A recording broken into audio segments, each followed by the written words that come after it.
Tonight, we will ground ourselves in place and spirit.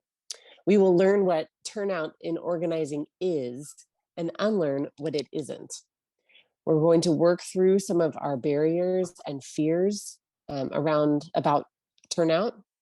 We're going to experience a real life story of a team that did Turnout and Invitation well this year, and to hear what the outcomes were from that. We're going to leave with a turnout plan for one future event that you are hosting in your own context. And then we will evaluate how our practice went and ask questions.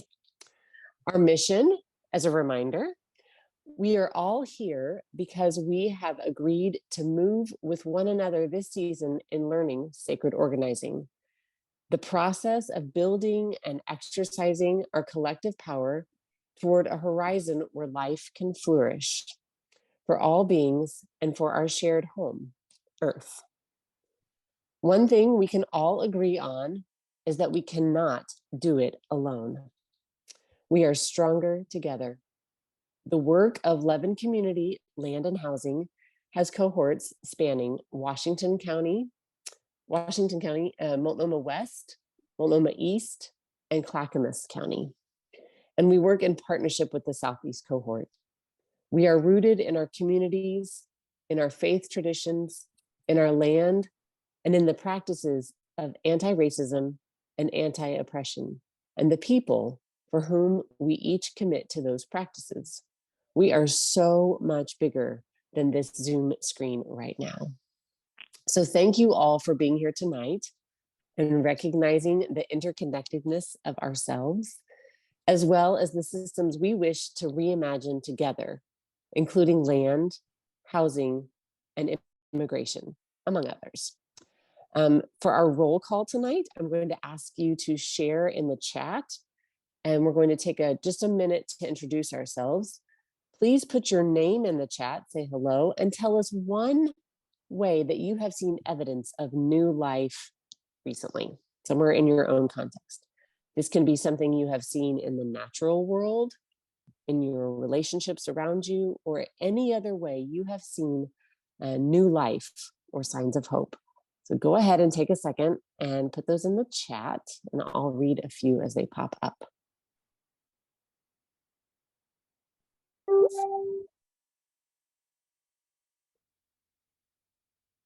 Iris blooming in my yard. A hummingbird back in my yard this week. Spring is truly with us. Ellen says the lilacs are blooming. That's right. Any others? All the new growth coming out of the ground, leaves on the trees, seeds germinating. Leaves are finally coming on the trees, yes.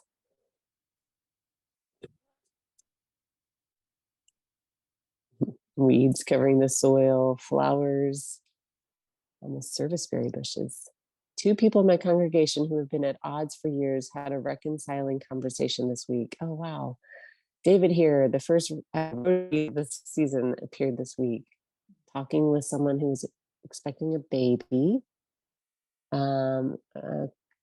Cumpliano, another year on his birthday, May 1st, for a kiddo.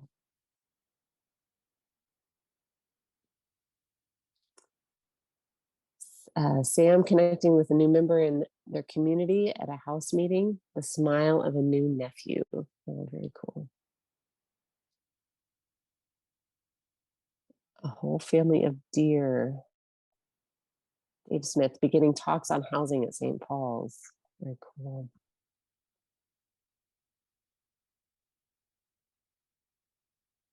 Very cool. A rare kid-free vacation with a partner, and love how much relational energy is sparked and brought to life by intentional spaces of connection. Stories here. I flew a kite yesterday. We just sat outside and waited and hoped for the wind. And every time the wind blew, the kiddo I was with would start running, saying, "This is a good one." So great. So much new life all around us. It's good to remember. All right. Thank you for sharing, everyone. It's great to be with you. I'm going to pass it now to Fonga to introduce himself for our grounding. Thank you so much, Kim. Right now, let's continue to spiritual grounding and land acknowledgement. My name is Funga Taufa'o, and my pronouns are he, him. And I'm a member of the East County cohort and pastor of the Lancet Tongan Fellowship, UMC in Portland, and also the Faith United Methodist Church in Troutdale. I want to help us pause and just bring ourselves together to this moment, to ground us in this moment together, our shared spirits and the land that is holding us. First, let us acknowledge this land, recognizing that my language comes from my own spiritual tradition, and I hope that you'll reinterpret it for yourself as you feel called. We gather today, acknowledging the ground we stand or sit on is a sacred ground.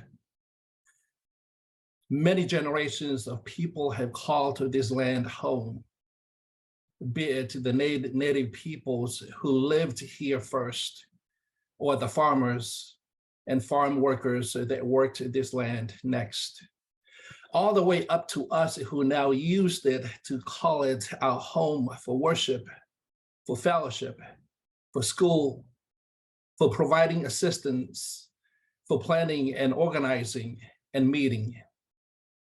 This place is sacred ground because it does not belong to any one of us, but it all belongs to God. And through God, we are called to be its caretakers. So with these words in mind, let us just reflect on that with a word of prayer. And I'm going to do the prayer in my own language, Tongan. Taulotu. E tua mafi. Maframo oni katoa pe ko mea katoa.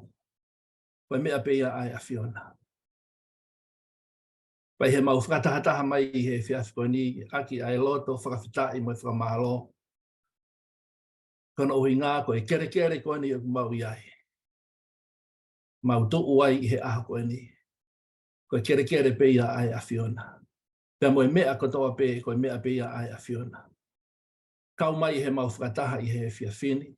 Pai tāpo kina mo whakamanu. Ia ka laisi Isu pe ko mau eiki. Mo mau whakamo ui. Amen. At this moment, I'd like to turn over to Jasmine.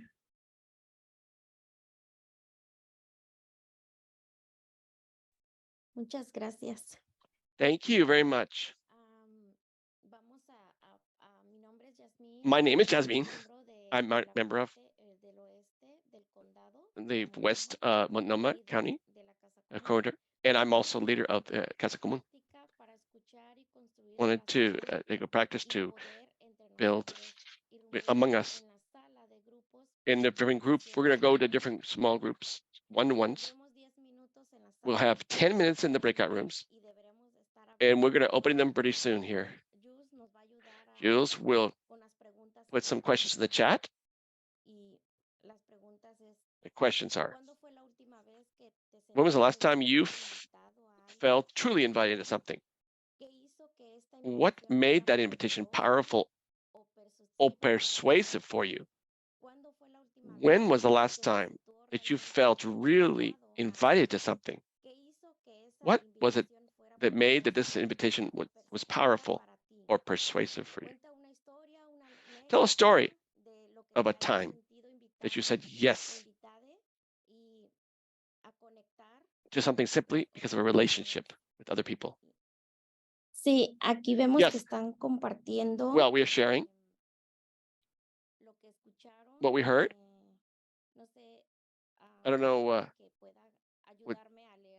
Somebody would like to help me to read all that?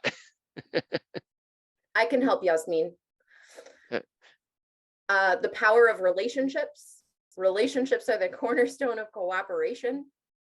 I noticed that the invitation began with relationship and then relationships continued to strengthen with purposeful work. Relationships give you confidence to show up and take up your space and even sing. I love that, Cheryl. I remembered how much I appreciate being invited to things as someone who does a lot of inviting. And we speak. One of the things that I want to share, that I feel that call to share with other people, that makes me feel I've got more community within inside me. The people that make me feel I can flow like a butterfly or fly like a butterfly. I'm feeling really wanted is very energizing and has usually led to good experiences. And the power of association or relationships. People want to be asked. And Yasmin, there's one in Spanish if you want to read that one from Alyssa. We spoke about how sometimes we have to trust our instincts when we receive an invitation to something new. Sí, eso, las conversaciones nos hacen abrir These nuestros conversations make us open our space, our heart, our mind to be able to continue forward together. It's marvelous to have these one-to-ones, to be able to keep walking together. If someone else that wants to share, if not, I can pass the baton to Melissa.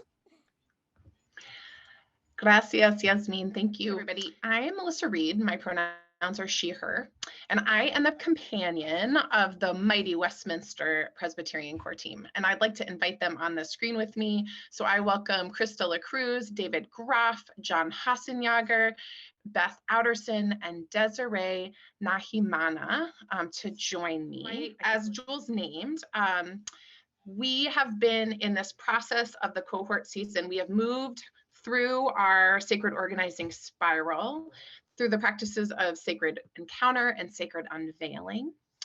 And tonight we begin to lean into sacred action. And as you may have guessed from the prompt that we just had in our one-to-one, one of the key practices that makes sacred action so powerful is turnout, and creating a turnout strategy to get people to the action or the event that you're having. And many of us have recently had an experience of a powerful action.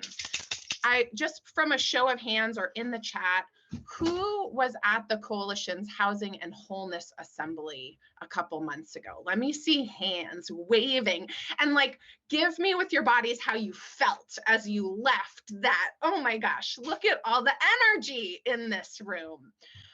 I can tell that it made people feel many things, big feelings. And so in the chat, just put like, how did you feel when you left that assembly?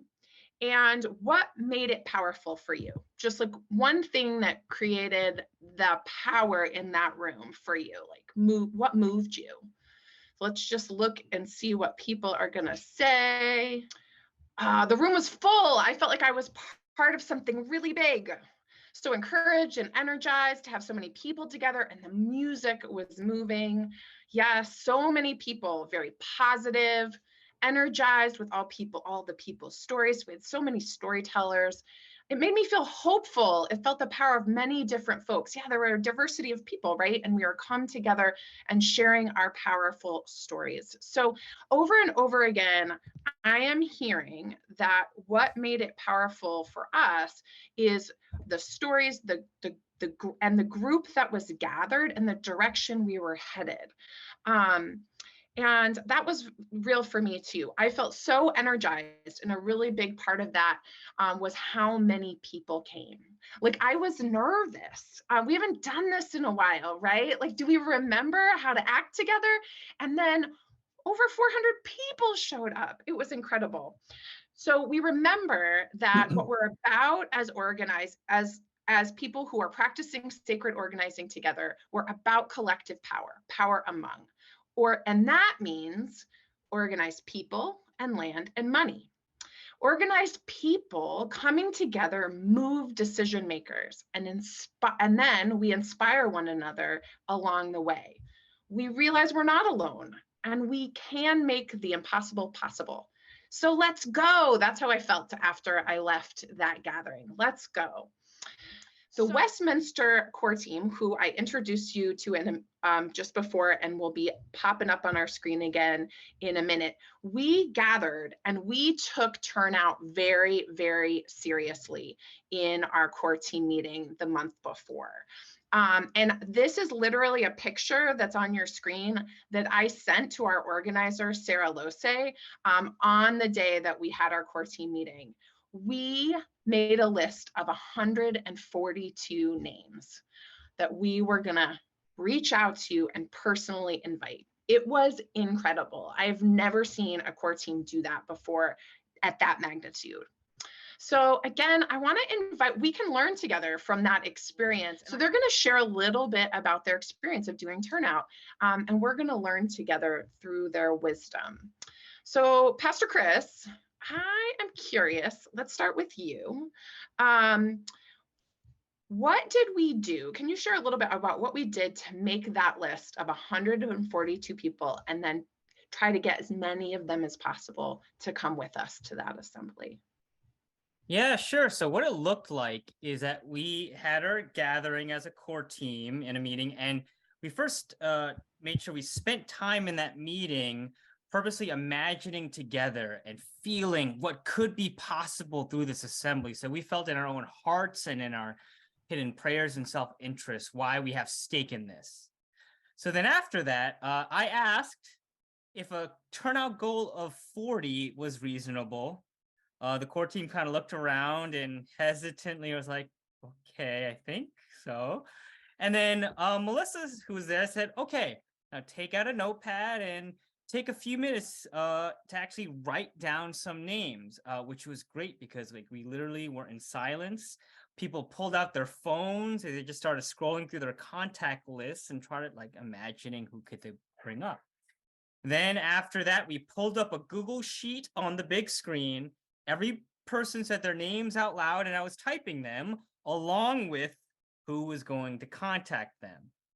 After the meeting, folks then sent those personalized texts and emails and phone calls, and I say that in plural, and marked it on the Google sheet if they contacted that person. And I was in charge of then sending repeat emails and texts to all the people here to check in on everyone's progress. I'm sure they were annoyed with me by the end.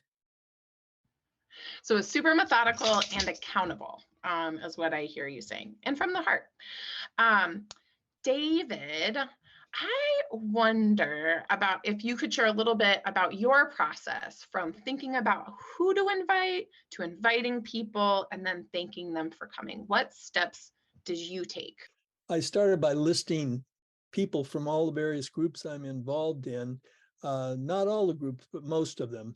And then I followed that up with an email blast, followed by individual emails to some of them.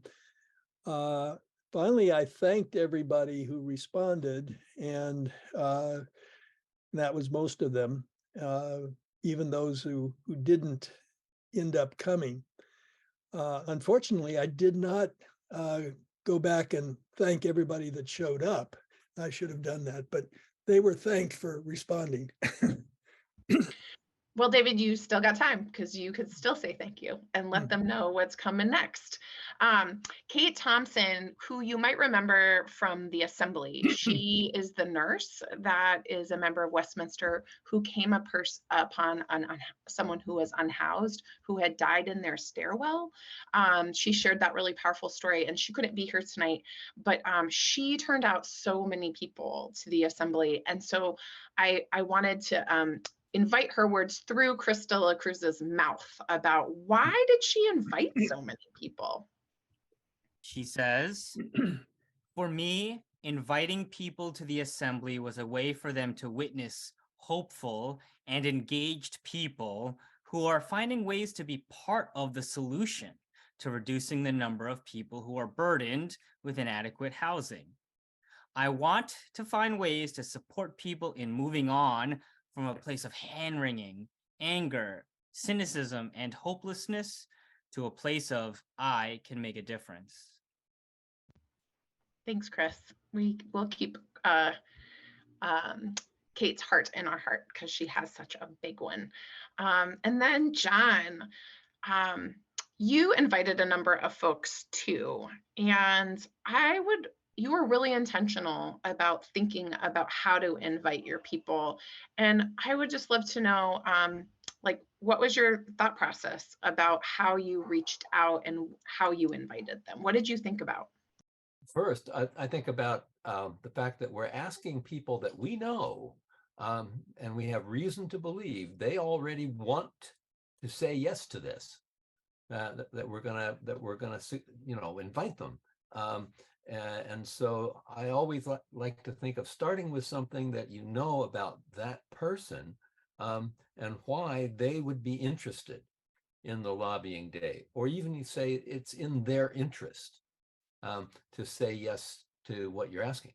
And so I just give a couple of examples of people that I'm asking this week to lobbying day. My friend Andy, his lifelong commitment to social justice activism, and that as a member of Westminster, he's being a part of Westminster's engagement with getting things really done for justice and compassion, and especially around, since he's a physician for social responsibility person, around mental health services and housing security. And also he's retired. So I think, well, this is something a retiree can likely do in the middle of the day, in the middle of the week. So sort of tailor it to that. And then my friend Matthias, who's not a member of Westminster, he works as a social worker. And I know he's already an activist for social and economic justice and a leader in his own church for that. And so I'm going to ask him if he'll make calls to his own fellow church members. But also housing security and mental health services are crucial for his own clients. And so, that's the kind of thing I like to try to think of. Thank you so much, John. I love that intentionality and remembering that, you're not selling anything to anybody. You're just inviting what's already in their hearts to be activated in the world. Beth, I know for you, you wrestled a little bit with like who to ask and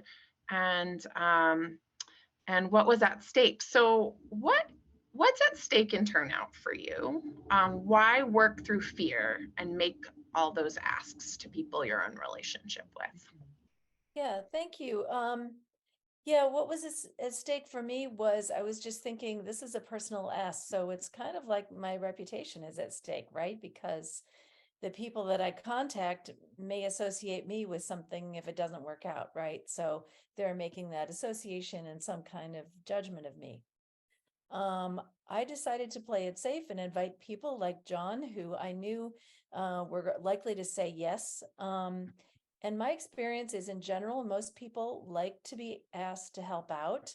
I am a height challenged person. So when I go to the supermarket, I'm often asking a taller person to reach an item for me. And they almost always say, "Thank you for asking me to help you." So I just think people really appreciate being wanted and being invited to help. And I think that if I'm really clear about what I'm asking for, then I'm not as fearful. What I have to say makes sense.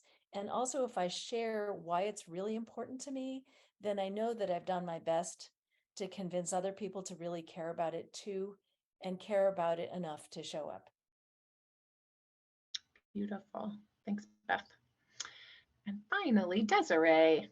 It's good to see you. Desiree's in the middle of finals. Desiree showed up anyway. Thank you, Desiree. Desiree, I know you are taking this learning process of around sacred organizing so seriously. You're in an internship around this year, in addition to being a nursing student.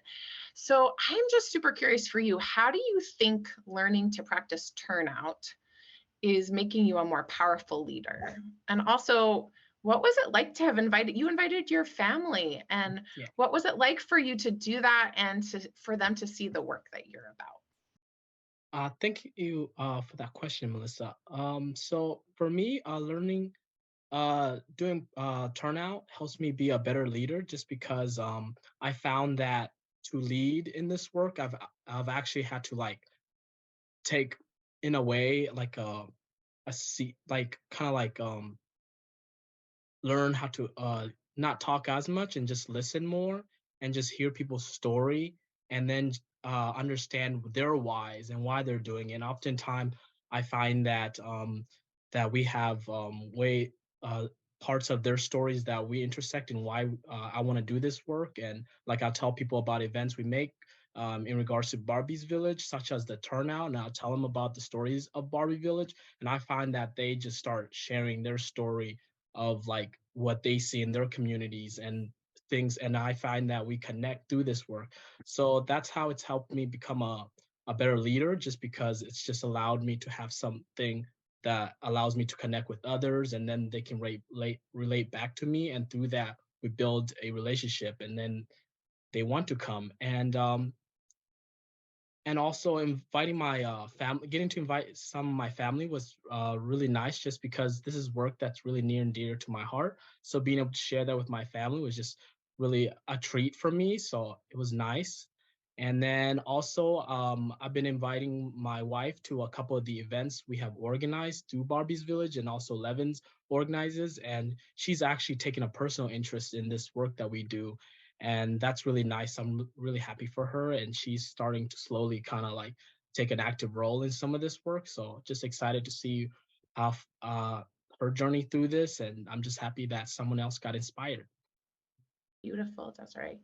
Yeah, this work can be integrating, right? And it can become a family affair. I just want to recap very briefly in the next 2 minutes. A reminder of like what turnout strategy is and what it isn't. It's a really intentional process, and it has many components. What it is not is something nice to do, like an add-on to the organizing work. No, it is power building and activating, which is central to how we move change. It is not e-blasts or Facebook posts. Nope, go back. Thank you. Go back, please. I didn't change anything. Oh, the slide moved. So the strategy, so it's not just email, like one component, one reach out, it's a strategy that includes personal invitation, and that is the center of it. It is not selling something. It is an invitation out of something that's already in that person's heart. Sorry about that slide, it's a little messed up. It's not last minute. We did our turnout strategy like, I don't know, at least a month in advance. And I would say there was work all through the month, especially in the last 2 weeks. It's also not something that's done individually, like on your own. I mean, you could, but it's so much more powerful to do it together and to feel that accountability and that sense of moving together. So thank you so much. Jules has put in the chat, I believe, a worksheet that you can use. And there's also some additional slides about kind of the process of developing and executing your strategy that we will share when we send out the emails after this event, this gathering. So I'm going to pass it to Alyssa to pick it up from here. Thanks, team. Thanks, Melissa and Westminster team. It was nice to hear all of that, and such good reminders too. For those of you who don't know me, my name is Alyssa, and I am the East County Heartbeat Holder. So I'm really glad to be with you all and inviting you into a time for us to practice exactly what we were just talking about. So what all those components that the Westminster team named, we get to kind of go through with our own cohort spaces. So the worksheet that Jules has put in the chat, if you could copy that right now and open it in another tab, you're going to be very glad you did, because Zoom settings have changed. So you're going to go into a room based on your cohort. You'll be following your heartbeat folder. So if you are Multnomah West, you'll be going with Sarah Lose. If you are Washington County, you'll be going with Jake. If you are in Clackamas, you'll be going with Anna. And if you are either in East County or Southeast, so if Brett or I are your heartbeat holders, you're going to stay right here in this room. And we're going to spend some time talking about real life turnout strategy for the context in each of our different cohorts. So go ahead, if you haven't made that copy yet, copy it, open the link in a separate tab, and we will break out into our rooms. Welcome back, everyone. It's good to see all of you. I hope you've had some good conversations about strategies you've used in the past for turnout, and hold on to that worksheet and maybe spend a little time thinking about it in terms of what you've heard is on the horizon, in terms of all the different real life activities we are doing as a coalition right now. We've got a month and a half left, 2 months now left. And so lots of chances.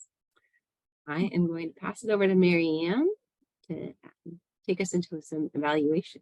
Hello, everybody. My name is Mary Ann Barham. I use she, her pronouns. I'm a member of the design team for West Multnomah County, and I also attend First Unitarian Church in downtown Portland. And now we're going to take a minute to reflect on what you've learned about the practice of turnout and invitation. This is the moment where all the bits and pieces in our heads and that came out in the breakout rooms can be put together, and we can get a sense of what is happening collectively, what we are learning, when we are energized, or where we feel stuck or confused. First, we want to give you a few minutes to reflect on what you've learned, and then we'll give you a chance to share with the entire group. So why don't you either sit and think about this for a minute, or grab a piece of paper and write some notes, and I'll call you back in a couple minutes, and then we'll be able to share out. So I'd ask you to think about what skills or resources or aha moment did you have when you encountered this practice? And then what do you think would be the components of successful turnout in the environment you're working in or volunteering in? Anybody willing to share what came up during your personal reflection time? And then what questions do you still have? So either of those, what came up for you, or what questions do you still have? So you can either put comments in the chat, or you can raise your hand and I'll call on you. Okay, Ellen. The skill I learned was distilling what I had to say, which was a lot, to 1 minute in front of the Clackamas County commissioners. So anyone else, anything you've learned? Is this a familiar practice for you, or did you learn something that you haven't experienced yet while you've done sacred organizing? Sam said, an aha moment. When it's relational, the asking of attendance is not something you take from the other. Oops, oh, there's more. It's not something you take from the other person, but it can actually be an experience you give to them because they care about it. That's excellent. Thinking about it as a gift rather than something you're asking that sometimes might be a burden. I really like that you're gifting this to somebody. Someone else wrote, components, knowing why it matters to show up, knowing I'm part of a group, so I'm not going it alone. Jules said, I learned how early I need to start with invitations to make sure it's something people can plan for. And accountability, setting that helps me. What we noticed with our cohort group is we had our regular meeting, and we did our turnout work together during our meeting. Yeah. Great. And then how did you follow up with each other to hold each other accountable, or what was the process you used after that meeting? We checked, we had our text group, and we checked in with each other about how it was going. Yeah. Yeah. And we had a Google Doc so we could go and enter, our kind of our progress, that we've asked people if they're yes, no, maybe. So we kind of all kind of knew what was happening with all the people that we were asking. Okay. Yeah. It was a lot more fun to do it that way. Okay, so I'm going to read a couple more comments in the chat. So Jennifer said, before I invite people to something, I need to know it has integrity and staying power.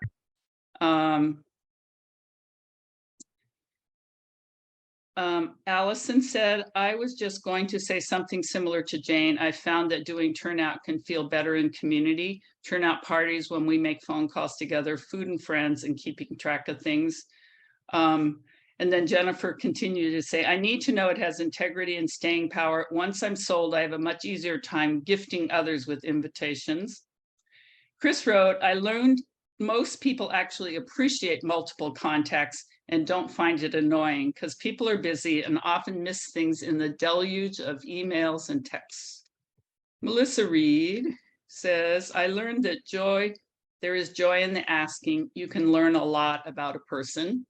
Yo aprendí que cuando invitas a una persona, tienes que ser como constante en I recordarles. learned that when you invite someone, you have to remind them over and over again. Mhm. You got to it's just nice, just reminding you that the meeting's coming up. And kind of reminding. Don't forget. People are interested anyway. You invite them just to remind them. You do them a favor. Yeah.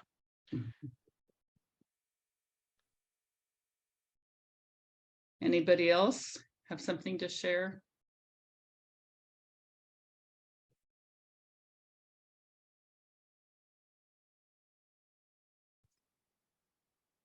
I found too when you have a turnout strategy, it takes away some of the anxiety of whatever you're turning folks out, oh, are people going to show up? Are people going to show up? Or you feel empowered? Like I think of other times when, before I really absorbed these kind of practices, where there was all this kind of pressure on, I have to have the perfect bulletin insert for this thing, or like, oh gosh, did I write this email perfectly well? And you spend a lot of energy with that, as opposed to, you turn out more folks and it's more relational, right? This way. So there's ultimately more of a connection as opposed to the perfect email blast or the perfect slide. Not that those things aren't important, but it's just like a direction of energy. Right. I would share personally that First Unitarian is doing house meetings right now, and we did turnout where it was really obvious that relationships made all the difference. And I and another member of our core team hosted a house meeting today, and we asked people why they came. And their comments were, we trust you, we know you, you reached out to me personally, or we saw the email blast you did initially before you did personal outreach, and we knew that we could trust you, so we signed up because we have a relationship with you. So I just, for me, confirmed everything that we learned tonight, is that in practice, that's what works. Everybody we reached out to individually either showed up or contacted us with a reason why they couldn't show up but wanted to be included in the future. So I think we're going to pass it on to Marshall unless somebody else wants to add something in the chat. Here's one more comment. Anna says, we talked about how important it is to name names. Instead of invite 100 million people, tell us the 5 faces you want to see there with you. And Melissa said, also, turnout isn't as much about me and my ego, but about the other person and who will be impacted by the work. People having housing. Okay, well, I'm going to turn it over to Marcia. Thank you so much for all your comments. And I think we're going to move on and hand it over to Marshall. So thanks, everyone. Thank you, Marianne. Wonderful to be here with you this evening. I'm Marshall Watman Turner. My pronouns are he, him. I'm part of St. Paul's United Methodist Church in Milwaukee and part of the Clackamas County Design Team. And I'll be leading us through some invitations to next steps opportunities and also a closing reflection. I will be asking you as part of our closing reflection just to consider where you are feeling invited to take the next step, where you are feeling invited to show up or branch out. But here are some of our announcements. Our next coalition gathering a month from now is on June 1st at 6:30, and our theme will be celebration and pause. That's where we conclude our organizing spiral for this season. Next week is the Ecumenical Ministries Advocacy Day in Salem. And I believe Jules will be sharing with us some information about registering to be a part of Advocacy Day? So Okay. folks, I was going to just put a link in the chat and let you take just a minute right now to register for Advocacy Day in Salem. As you have heard a couple of different times over the last few months, we are in the midst of a big push to make sure that faith communities are able to build affordable housing on our land. And House Bill 3482, which we talked about last month at length, is one of those ways. And we're going to be pressing hard on that at that Advocacy Day next Wednesday in Salem. The information is all on the website for Ecumenical Ministries of Oregon. We're going to provide rides to you all from Gethsemane Lutheran, Westminster Presbyterian, and Aloha United Methodist in case you do need a ride. But also, if you're interested in advocating with your elected officials for gun violence prevention, for climate justice, all sorts of things beyond even housing, this is a really good way to do that. So I'm going to put that in the chat now. And if you want to click on that link, we're going to give you a moment to join Diane Rios in Salem. She is going, I am going. So go ahead and click that link. And if you're able to, right now, we're going to give you just a minute to go look at that site and decide whether or not you can attend. And one thing I will add is that while it says that it costs $20 to attend, that pays for lunch, if that is any burden on you whatsoever, even if it just gives you a little pinch, know that there are scholarships available and you can simply say, I want the $0 contribution choice, and Ecumenical Ministries will pay for your lunch. So if there is any reason at all that you think that $20 will hold you back from coming, please do not let it hold you back.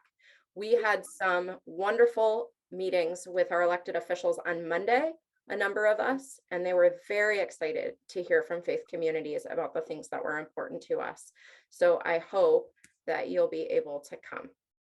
Well, I'm seeing so many people who are going to be there in the chat. I'm so excited and grateful for each one of you. And hopefully in the last minute, you've gotten that link open and have been able to at least discern whether or not it might be a yes or a no for you. Advocacy Day does not have a hybrid option, unfortunately. Ecumenical Ministries has not made that available this year. And so if that's important to you, in future years, I encourage you to reflect that to them. They host this day, and we are simply coming alongside them in order to advocate for the bill that we helped to write. So that's a great question, Mary, but unfortunately the answer is no. There we go. All right, Marshall, thank you so much for giving me a moment to talk about that and to put that in the chat. Absolutely. And it looks like we have at least a couple of folks from Clackamas County also that have indicated an interest. So there may be Clackamas County carpools available as well. Perhaps check with St. Paul's or King of Kings. And looking at some of our other opportunities for connection coming up, there will be ongoing trainings to address not in my backyardism, NIMBYism, and canvassing. There are some already scheduled. There will be more scheduled. And it's a great opportunity to practice our turnout skills for folks to participate in the trainings. That's one of the things that we really emphasized in our Clackamas County experience over the past 6 months was turning out for trainings and having tools available in an ongoing way, and what a big difference that made for folks in participating in Project Turnkey. Our heartbeat holders for each cohort will be reaching out to congregational and core teams about investments to keep the money flowing for Land and Housing Coalition for this year and in the work before us. If you would like to have time together following the 8 p.m. closing of this meeting, there will be breakout sessions available, and please look for your team name and join that room. And if you have any difficulties, there will be folks also in the main gathering that can help you find your way to your breakout session. So now as we move towards our final kind of harvesting of our experience for tonight, I want to ask everyone if you'd like to take a moment and just consider, given all that's been shared this evening and our experiences of recent weeks, where we have seen new life popping up, where are you feeling, you personally, where are you feeling the invitation to show up or branch out? We know from sacred tradition that when we take one step towards the holy takes 1,000 steps towards us. So where are you feeling invited to branch out or to show up for housing and wholeness?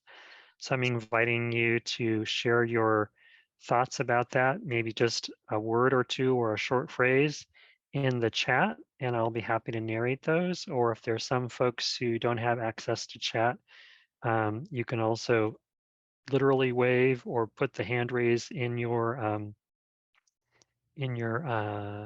options there at the bottom of your screen, and we'll call upon you. So from Debbie, she says she's going to Advocacy Day, deep canvassing, countering NIMBYism work, Advocacy Day party, more Advocacy Days, housing for newest Oregonians, a deep dive into relationships within my denominational body for Barbie's Village and Land Back, deep listening with the Presbytery of the Cascades towards Land Back and Barbie's Village. I'll let you, Chris and Melissa, work that out. Save Malala, Hope Extreme Weather Shelter. Introduce yourself to your representatives by email prior to Advocacy Day. I will say that the primary sponsor for the funding for supporting nonprofits and faith communities is our very own former mayor from the city of Milwaukee. So we really appreciate Representative Mark Gamba's host sponsorship for that for that legislation. Absolutely. As I'm looking at the chat, I don't really have my gallery view in, so hopefully some of you other folks who were with us, if you see somebody raising their hand or waving their physical hand, you can invite them in. Jules is celebrating that she once dunked Mayor Gamba. Whoa, in the dunk tank. All right. I'm glad you explained it was in the dunk tank that you dunked him. Not that you dunked on him when you were playing one-on-one. He got soaked, Marshall, and it was just a joy. He was such a good sport about it. So any other celebrations of how you're feeling invited to branch out or show up as we wrap up our gathering this evening? Well, I just want to say thanks to all of you for showing up. This has been a wonderful community tonight, has been a wonderful community this organizing year and since its inception, and I'm delighted to be part of this conversation and to be able to share this moment of celebration with you. So thanks again, everyone, for being here tonight. And again, remember, those who are interested, there will be opportunities to opt in to breakout sessions for your local core teams. Thank you and good night. I'm gonna